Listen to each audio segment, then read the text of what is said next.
മൈക്രോമാക്സ് തിരിച്ചു വരും എന്ന് പറഞ്ഞപ്പോൾ ആരും ഇതുപോലൊരു മരണമാസ് റീ എൻട്രി പ്രതീക്ഷിച്ചിട്ടുണ്ടാവില്ല. മൈക്രോമാക്സ് ഇന്ന് 2 ഡിവൈസുകൾ ലോഞ്ച് ചെയ്തു. അതിനകത്ത് ഇൻ നോട്ട് 1 കുറിച്ചാണ് ഈ video.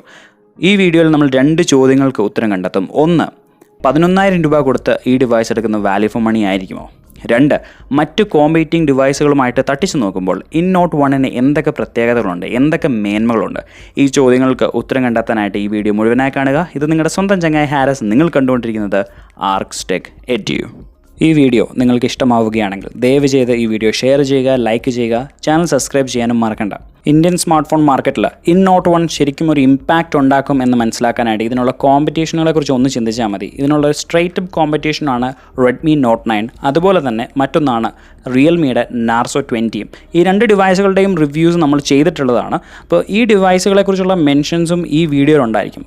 In not 1 build and ഡിസൈനെ കുറിച്ചുള്ള എൻ്റെ ഫസ്റ്റ് ഇംപ്രഷൻസും അതുപോലെ തന്നെ ഒരു കോമ്പറ്റീഷൻ അനാലിസിസും ചെയ്തു തുടങ്ങാം. അപ്പോൾ കോമ്പറ്റീഷൻസ് എടുത്ത് നോക്കുകയാണെങ്കിൽ അവിടെയും എല്ലാം തന്നെ പ്ലാസ്റ്റിക് ബിൽഡാണ്, ഒന്നിലും തന്നെ ഗ്ലാസ് ബിൽഡ് വരുന്നില്ല. അതുകൊണ്ട് അവിടെ ആ കോമ്പറ്റീഷൻ ഇല്ലാണ്ടായി. പിന്നെ എന്തെങ്കിലും പ്രത്യേക തരത്തിലുള്ള ഡിസൈൻ ലാംഗ്വേജ് ഫോളോ ചെയ്യുന്നതെന്ന് പറഞ്ഞാൽ അത് നാർസോ മാത്രമാണ്. പക്ഷേ അത് അത്ര അട്രാക്റ്റീവ് അല്ല. ഇവിടെ ഇൻ നോട്ട് 1 ശരിക്കും സ്കോർ ചെയ്യുന്നുണ്ട്. ഒരു 14,000 15,000 റേഞ്ചിൽ കിടക്കുന്ന സ്മാർട്ട് ഫോൺസിൻ്റെ ഒരു ഡിസൈൻ ലാംഗ്വേജ് ഇവിടെ കൊണ്ടുവരുന്നുണ്ട്. പിന്നെ ഞാൻ ശ്രദ്ധിച്ച ഒരു പ്രത്യേക കാര്യമാണ്, ഗ്രീൻ കളറിനും വൈറ്റ് കളറിനും അതിൻ്റേതായ ക്യാരക്ടറുണ്ട്. അതായത് 2 ഫോണുകളും അപ്പുറം ഇപ്പുറം വെച്ച് കഴിഞ്ഞാലും രണ്ടിനും 2 പാറ്റേൺ ഫോളോ ചെയ്തിട്ടുണ്ട്. യൂഷ്വലായിട്ട് നമ്മൾ കാണുന്നതിൽ നിന്നൊരു വെറൈറ്റിയാണ്. അതുകൊണ്ട് ഡിസൈൻ്റെ കാര്യത്തിൽ കോമ്പറ്റീഷനെ ഇല്ലാതാക്കി കളഞ്ഞു എന്ന് തന്നെ പറയാം. എന്നാൽ ബിൽഡ് ക്വാളിറ്റിയെക്കുറിച്ച് ഫോൺ കയ്യിൽ വന്നതിന് ശേഷം ഞാൻ സംസാരിക്കാം. അതായിരിക്കും അതിൻ്റെ ഒരു ശരി. പക്ഷേ അസ് ഓഫ് നൗ ഒരു കാര്യം കൺഫേം ആണ്, പ്ലാസ്റ്റിക് ബിൽഡാണ്.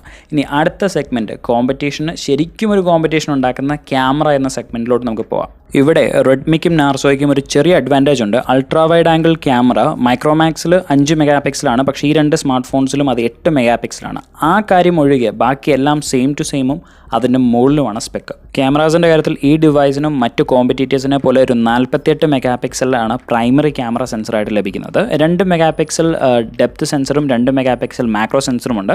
ഒരു കുറവായിട്ട് പിന്നെ ഞാൻ എടുത്ത് പറയുന്നത് 5 mega pixel ultra wide angle ക്യാമറയാണ്. ഡിവൈസ് എൻ്റെ കയ്യിലില്ലാത്തതുകൊണ്ട് എനിക്ക് ആകമൊത്തം ഒരു പേടിയുള്ള ഒരു ഏരിയ എന്ന് പറഞ്ഞാൽ ക്യാമറ സോഫ്റ്റ്വെയറിൻ്റെ കാര്യത്തിലാണ്. ഇത്രയും നാളും മൈക്രോമാക്സിൻ്റെ ക്യാമറ സോഫ്റ്റ്വെയർ പെർഫോമൻസ് എന്ന് പറഞ്ഞാൽ പുറത്ത് പറയാൻ കൊള്ളില്ലാത്ത രീതിയിൽ മോശമായിരുന്നു. ഇപ്രാവശ്യം അവർ ബെറ്റർ ആക്കി കൊണ്ടുവന്നിരിക്കാം എന്ന് ഞാൻ പ്രതീക്ഷിക്കുന്നുണ്ട്.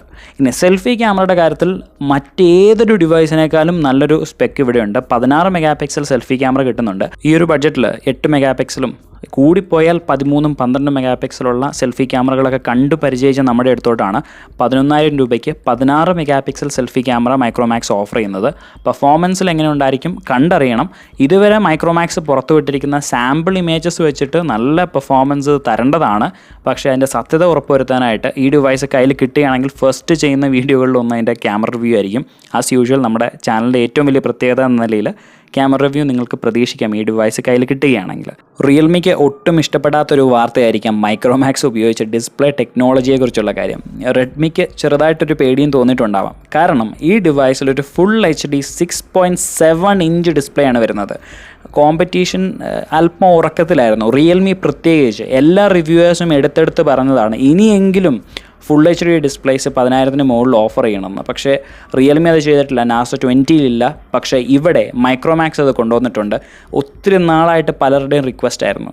റെഡ്മി ആ ഒരു കാര്യത്തിൽ നമ്മളോട് കുറച്ച് നീതി പുലർത്തിയിട്ടുണ്ട്. റെഡ്മിയും പോക്കോ M2 നമുക്ക് ഫുൾ HD ഡിസ്പ്ലേസ് ഈ ഒരു ബഡ്ജറ്റ് തരുന്നുണ്ടായിരുന്നു. റെഡ്മി 9 പ്രൈമും തരുന്നുണ്ട്. സോ അതൊരു നല്ല സംഗതിയാണ്. പക്ഷേ ഇപ്പോൾ ഒരു ഇന്ത്യൻ ബ്രാൻഡ് തന്നെ ഇനിഷ്യേറ്റീവ് എടുത്ത് ഒരു full HD display under 12K കൊണ്ടുവന്നിട്ടുണ്ടെങ്കിൽ അത് വളരെ നല്ലൊരു സംഗതിയാണ്. സ്ട്രോങ് പോയിൻ്റാണ് ഈ ഒരു ഡിവൈസിൻ്റെ.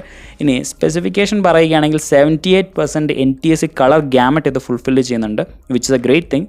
അതുപോലെ തന്നെ നമുക്ക് പ്രത്യേകമായിട്ട് നോട്ട് ചെയ്യേണ്ട ഒരു സംഗതി ഇതാണ്, ഈ ഒരു സെഗ്മെൻറ്റിൽ ബെസ്റ്റ് ഡിസ്പ്ലേ സൈസ് എന്നുള്ള സംഗതിയാണ്.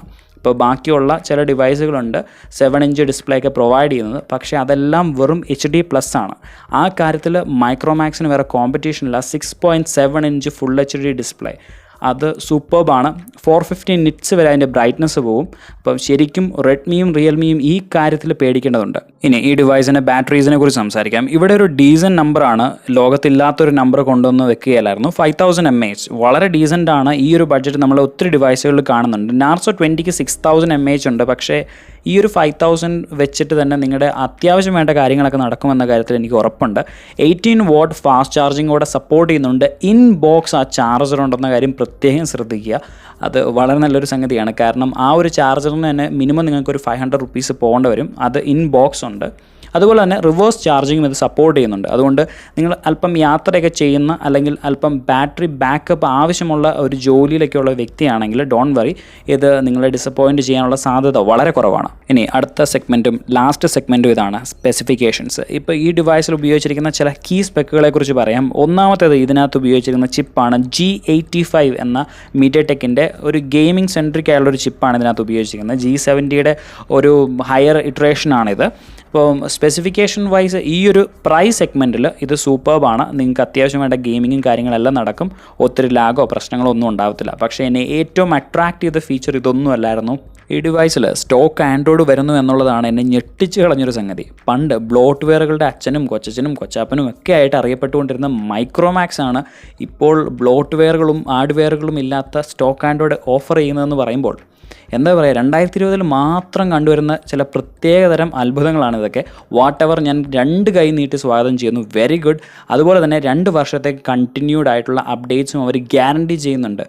മൈക്രോമാക്സ് പഴയ മൈക്രോമാക്സ് അല്ല മക്കളെ, അടിപൊളി. ഇത് പൊളിച്ചെന്ന് ഞാൻ പറയുന്നുള്ളൂ. ഇത്രയും മാത്രമല്ല കേട്ടോ കാര്യങ്ങൾ, ധാരാളം മറ്റ് ഫീച്ചേഴ്സും ഉണ്ട്. അതെല്ലാം കൂടെ ഞാൻ പറഞ്ഞ ഇതൊരു പ്രസൻറ്റേഷനാക്കി മാറ്റുന്നില്ല. പക്ഷേ ഒരു കാര്യത്തിൽ ഉറപ്പ് തരാം, ഒരു ചൈനീസ് സ്മാർട്ട് ഫോൺ നിങ്ങൾക്ക് ഓഫർ ചെയ്യുന്ന ഒട്ടുമിക്ക എല്ലാ സ്പെസിഫിക്കേഷനുകളും നിങ്ങൾക്ക് ഇവിടെ കാണാൻ പറ്റും. ഇനി G85ലുള്ള ഗെയിമിംഗ് റിവ്യൂ ഞങ്ങൾ ഓൾറെഡി ചെയ്തിട്ടുണ്ട്. അതിനുള്ള ലിങ്ക് ഇതേ മുകളിൽ വന്നിട്ടുണ്ടാവും. അതൊന്ന് കണ്ടു നോക്കുക. അപ്പോൾ നിങ്ങൾക്ക് വലിയ കൺഫ്യൂഷൻസ് ഇല്ലാതെ ഈ ഫോൺ എടുക്കാൻ പറ്റും, ഗെയിമേഴ്സിന് പ്രത്യേകിച്ച്. ഇപ്പോൾ ചിലർ ചോദിക്കുന്നുണ്ടാവും, ആശാനെ ഫോണൊക്കെ അടിപൊളി, അപ്പോൾ എപ്പോൾ മേടിക്കാം, എവിടെ നിന്ന് മേടിക്കാം? അതിനുള്ള ലിങ്ക് ഞാൻ ഡിസ്ക്രിപ്ഷനിൽ കൊടുത്തിട്ടുണ്ട് എപ്പോഴത്തേം പോലെ. പക്ഷേ ആ ലിങ്ക് ഉപയോഗിച്ചപ്പോൾ മേടിക്കാൻ പറ്റത്തില്ല. അതെന്താ സംഭവം എന്ന് ചോദിച്ചു കഴിഞ്ഞാൽ, കുറ്റം എൻ്റെ ഭാഗത്തല്ല കേട്ടോ. മൈക്രോമാക്സ് ഇതുവരെ ഈ ഫോൺ റീറ്റെയിലിൽ ലോഞ്ച് ചെയ്തിട്ടില്ല. 21 ദിവസം കഴിഞ്ഞിട്ടാണ് ഇതിൻ്റെ ഫസ്റ്റ് സെയിൽ വരുന്നത്. സോ അതുവരെ ദയവ് ചെയ്ത് നിങ്ങൾ വെയിറ്റ് ചെയ്യുക. അതിനുശേഷം ആ ലിങ്ക് ഉപയോഗിച്ചുകൊണ്ടോ അല്ലെങ്കിൽ ഡയറക്റ്റ് ഫ്ലിപ്കാർട്ടും അതുപോലെ തന്നെ മൈക്രോമാക്സിൻ്റെ റീറ്റെയിൽ ഓൺലൈൻ ഹാൻഡിൽ വഴിയും നിങ്ങൾക്ക് മേടിക്കാൻ കഴിയും. അതൊക്കെ പോട്ടെ, ചേട്ടയുടെ അഭിപ്രായം എന്നാ? എൻ്റെ പേഴ്സണൽ അഭിപ്രായം എന്നാന്ന് വെച്ച് കഴിഞ്ഞാൽ സംഭവം ഓക്കെയാണ്. മൈക്രോമാക്സിന് നിങ്ങൾക്ക് വിശ്വാസം ഉണ്ടെങ്കിൽ തീർച്ചയായിട്ടും എടുക്കാൻ കഴിയും. വാല്യൂ ഫോർ മണിയാണോ? Definitely yes. അടുത്ത വീഡിയോയിൽ ഈ പുള്ളിക്കാരൻ്റെ അനിയനെ പരിചയപ്പെടാം. പുള്ളിക്കാരനും അടിപൊളിയാണ് കേട്ടോ. 8000 രൂപയ്ക്ക് നല്ല വാല്യൂ ഫോർ മണി നൽകുന്നുണ്ട്. അപ്പം ആ വീഡിയോയിൽ നിങ്ങളെ കാണുന്നവരെ ഇത് നിങ്ങളുടെ സ്വന്തം ചങ്ങായി ഹാരിസ് സൈനിങ് ഓഫ് നൗ.